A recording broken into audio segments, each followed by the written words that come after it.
rejeita a inquietação. Uma cena incrível. No interior de São Paulo, uma cidade inteira reza nas ruas pela menina que assumiu a personalidade de um garoto que morreu há 3 anos. É a última oração, o último terço de uma novena que o espírito do garoto teria pedido aos parentes e amigos.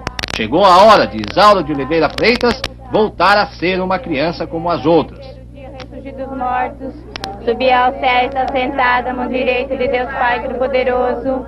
Você viu a história aqui no Fantástico. Isaura, uma menina de 13 anos, morava com os pais e os 3 irmãos nesta casa, na zona rural de Pacaembu, uma pequena cidade a mais de 600 quilômetros de São Paulo. Há 2 meses, ela começou a se queixar de dores de cabeça. Teve uma febre muito forte e quando se levantou da cama, não falava mais. Escreveu apenas um bilhete aos pais. Dizia: não sou daqui, não conheço vocês, meu nome é Ailton, quero meus pais verdadeiros. Dona Ilse e seu Rosalvo sabiam de que Ailton ela estava falando. Era Ailton Machado da Silva, um primo distante que tinha morrido afogado exatamente 3 anos antes. Ele morava nesta outra casa, na cidade de São João do Paudalho, bem longe de onde Isaura vivia. Os dois jamais haviam se conhecido, mas agora Isaura dizia ser Ailton. Ela foi viver com os pais dele, passou a usar as roupas do menino, e o mais incrível, o mais difícil de entender é que Isaura reconhecia cada parente, cada amigo de Ailton. E na cidade inteira todo mundo aceitou. Primeiro com surpresa, depois com a maior naturalidade, aquele novo e estranho fato. Ailton tinha voltado, estava vivo novamente, só que agora no corpo de uma menina. Eu tenho mais certeza por causa disso, porque eu cheguei aqui, conversando com a mãe dele e tudo, ele só deu uma olhada para me escrever o meu nome no caderno. Aí pegou e deu um abraço em mim, um abraço que parecia uma pessoa que fazia muitos anos que não se via. Aí depois ele falou que me conhecia, falou o nome da minha mãe, falou onde eu morava, falou tudo. Quando logo que ele chegou, ele marcou meu nome sem ninguém falar pra ele. Reconheceu a senhora? Reconheceu. Ele não falou quem era, mas escreveu. Por que você veio? Por que você voltou? Porque sim, ele falou. Falando sempre assim, com a boca fechada, de um modo muito difícil de se entender, a pessoa que dizia ser Ailton fez apenas uma promessa. Iria embora no último dia de uma novena, rezada por todo o povo da cidade. Nesse dia, Isaura voltaria a ser uma criança comum. A novena terminou. A rua onde moram os pais de Ailton ficou interrompida. A polícia teve de organizar uma fila. Todos queriam ver o menino pela última vez. Mas, apesar da promessa, ele não deixou o corpo de Isaura. Disse apenas que ainda não estava na hora. E muito longe dali, a quase 80 quilômetros, numa humilde casa de lavradores, o pai de Isaura teve medo de que a filha nunca mais voltasse. Ave Maria. E aí a gente, puxa vida, aí a gente fica muito desgostoso da vida, né? Mas a Deus querer, acho que penso que ela vem bem, né? Sadia, né? Boa, né? O senhor tem rezado esses dias? Puxa vida, só falta rezar toda hora para ver, né? Que Deus ajuda, né? Que Deus ajuda, uai, né? A gente não pode perder a esperança, né? Não.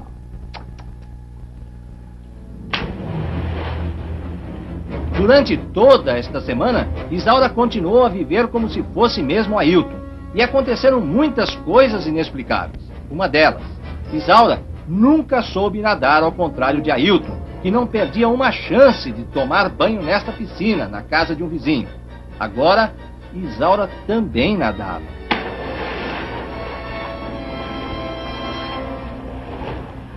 Outra coisa estranha. Isaura jamais tinha andado de bicicleta. Os pais dela, muito pobres, não podiam comprar um brinquedo desses para a filha. Mas agora, que ela dizia ser Ailton, passeava de bicicleta com a maior segurança, como se sempre tivesse feito isso.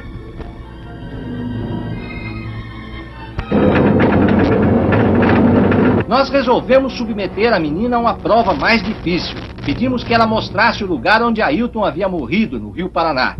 Dentro do carro, a primeira surpresa. Isaura sabia o caminho certo, embora jamais tivesse ido lá. É um cruzamento. Por onde é que vai até o rio? É lá pela frente, é reto, pega a esquerda, pega a direita. Por onde é que é? Pra lá? É pra lá mesmo? É para lá.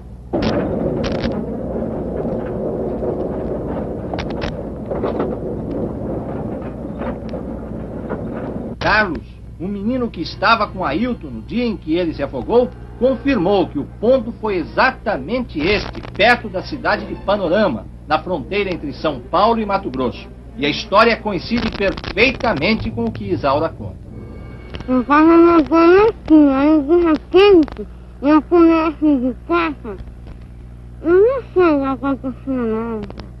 Bom, você disse que você estava aqui e de repente você pulou de costas e não sabe exatamente o que aconteceu. É isso que você disse?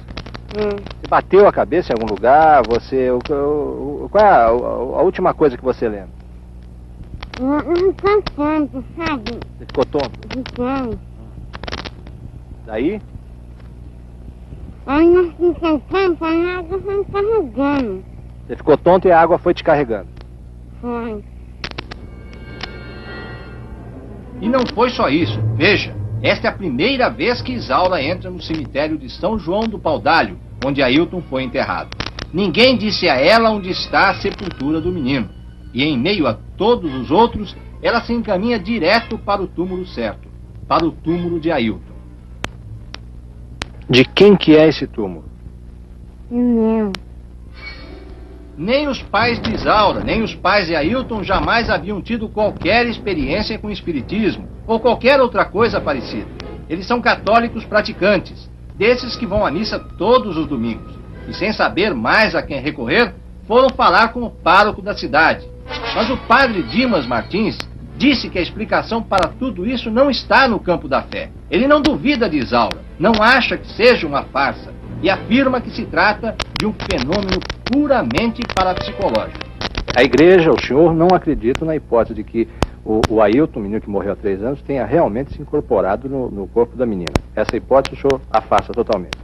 Afasto totalmente, né? Porque acho que vai contra a fé, contra o cristianismo, né? Porque não admite a reencarnação. Então vai contra a nossa fé. O senhor viu a menina? Vi. E sensação, que tipo de reação o senhor teve quando viu? Parece uma criança normal, quer dizer, normal assim aparentemente, mas a gente percebe que tem alguma coisa, né, pela face, né, pelo olhar dela, pelo rosto, alguma coisa de diferente, né? Histórias como essas são bastante incomuns no Brasil. Aqui não existe nenhum caso igual a esse, com registro oficial. Mas, na Índia e no Tibete, já ocorreram muitas possessões como a de Isaura. No Brasil, 2 casos célebres de possessões: Zé Arigó e Chico Xavier.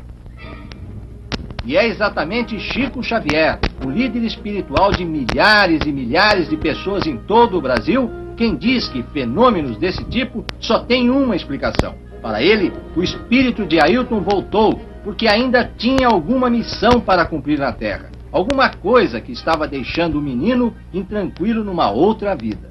Isso pode apresentar algum perigo, algum contratempo?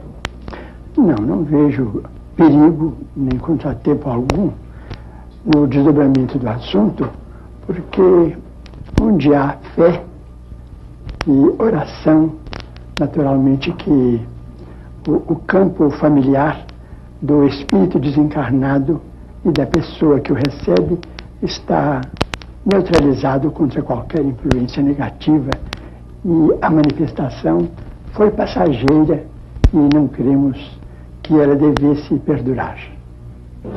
Um dia de muita expectativa para os pais de Ailton e de Isaura.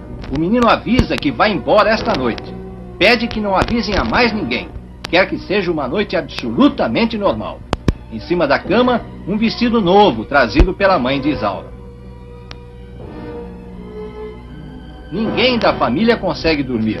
É uma noite de vigília na casa inteira.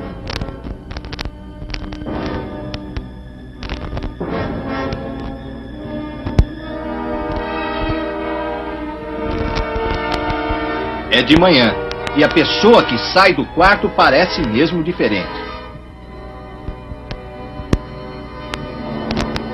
Um ar abatido, cara de quem chorou bastante e um certo jeito de vergonha, exatamente como de uma menina que descobre, de repente, que está usando roupas de homem.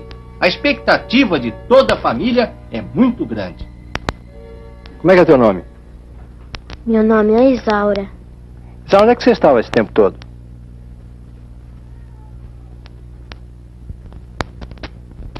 Estava aqui mesmo.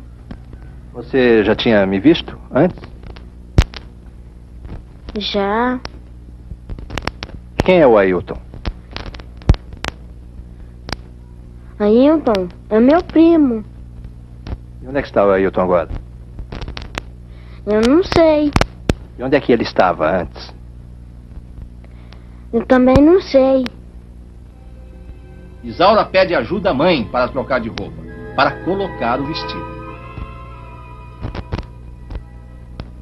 Por que você chorou? Porque dá saudade dele. Saudade de quem? Do Ailton. Ele foi embora. É. Quer dizer que você é Isaura, não é o Ailton? É.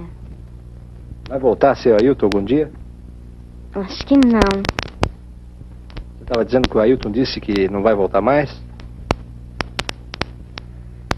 Ou ele volta?